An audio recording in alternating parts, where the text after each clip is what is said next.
there is a point of view that we're trying to converge on in science that is actually right. Right. And you can't, and just like we said in the show, you can't vote on gravity. Just because one side says that, you know, if you fall off, if you step off this building, then you will fall down and hurt yourself, and the other side says if you step off this building, you will hover in midair. Just because there's two different points of view doesn't mean that the answer is halfway between them. Because, and I think it's important to consider opposing arguments, but I don't think it's important to cede ground in the sense of moving away from a position that you think, after studying all the evidence, is probably right. Right. So what then is your stance sort of on the, it's been trumpeted in the last 6 months, about the "don't be a dick" directive? Where do you fall? I know some of your colleagues, to be a dick. Okay. Absolutely be a dick.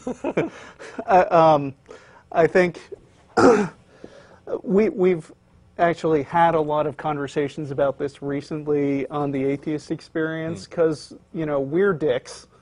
and the thing is, we're most popular when we're dicks, because a lot of clips off the Atheist Experience, more people, I think, have seen the Atheist Experience through individual 10-minute clips on YouTube than have seen the whole show.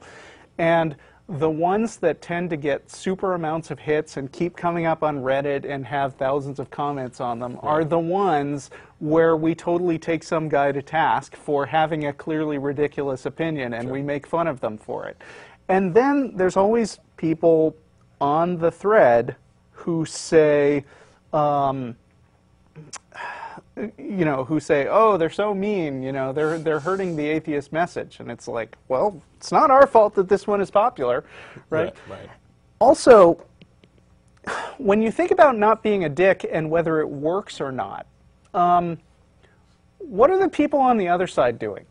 Yeah. I mean, what are we moving towards? There are people who are there are people who are dickish Christians who are saying, you know, oh, atheists just love to sin and there's no reason not to kill people, and you know, they hate America, and they say all kinds of things, but you don't hear a lot of people coming from their camp saying, guys, can you not be such dicks to atheists? Yeah. And, you know, when you get into liberal versus conservative access, you know, liberals are also very worried about being dicks, but then who are the popular conservatives? Like, you know, Ann Coulter was popular for a while, Rush Limbaugh is popular, you know, and what do they say?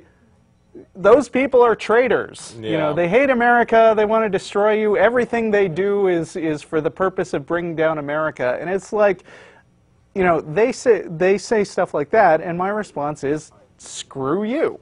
Yeah. It almost seems like it should be answered in the same way that a Glenn Beck or Rush Limbaugh would have such a strong attack. It would seem that it can't. The response can't always be, well, we just have a fundamental disagreement about that, you know, because sometimes it's so vociferous that it has to be shouted down. I mean, look at it this way. I know.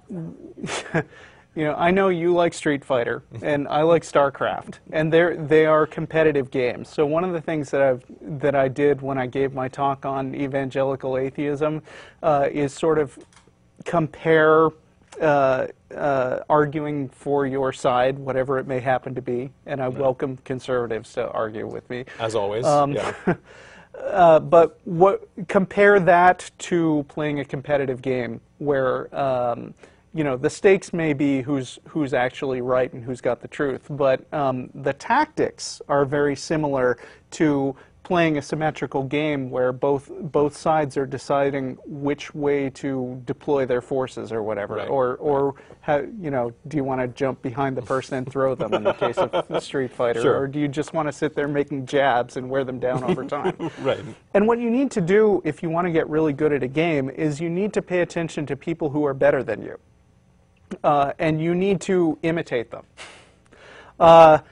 And so you notice that the people who say don't be a dick are often the same people on the other side who are, you know, saying liberals are traitors. and then they pretend, oh, I'm just giving you helpful advice about how to be effective. Right. The way to be effective, in direct conflict is to emulate people on the other side who are effective. Right. So I think being a dick is a good idea because it works. But I mean, you shouldn't be so focused. You shouldn't be so focused on just the tactics that you lose sight of the fact that ultimately you're trying to figure out. You're trying to come up with a reasonable conclusion about who's right based on actual evidence. Right. What about those people who follow you and Matt Dillahunty dogmatically? People who don't actually use their rational toolkit. People who don't actually, I say they don't actually show their work, right? They're not. Yeah. They're not really going through the motions. They're just saying, I really like what Richard Dawkins says, and I really like what Hitchens says. Right. How do you fall on that in terms of people who are part of the ACA who really they're sheepish? They probably go there because they like commiserating, but they don't, they're probably not arriving at it from being actual skeptics, from finding and seeing what's wrong with it and arriving at it. These can be allies of ours, but they are believing the right things for the wrong reasons, from our perspective. Well, that seems kind of paradoxical, because if they're following what we say slavishly, and I don't know if there are a lot of those people, although I'd love to have more minions. Yeah. But I mean, if what they're doing is following our point of view slavishly, and if what we're telling them to do is think critically and not follow anyone slavishly, then they have to follow, then they have to resolve those two things in their own minds. And to me, that is the most important thing, is try to gather all the evidence and don't put too much stock in what any one schmuck like me says. Right. But you can appreciate that Hitchens and Dawkins coming along in the past 2 or 3 years has made quite a few people who are kind of just. I think it's more anti-theism, really, of people who like the idea of, well, yeah, fuck the stupid Christians, and we like it when they talk shit about. I think it's a good start that they're listening to Dawkins instead of Pat Robertson. Right. And I think that once they're in, there will be opportunities to argue with those people and then embarrass them if they don't know what they're talking about. And that's really the point of head-to-head combat. Right. It reminds me of that scene in Life of Brian where he says, "You don't need me to, you don't need a leader." "Yes, we don't need a leader. You're all individuals." "Yes, we're all individuals."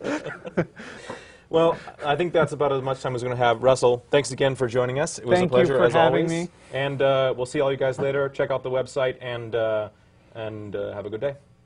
Bye.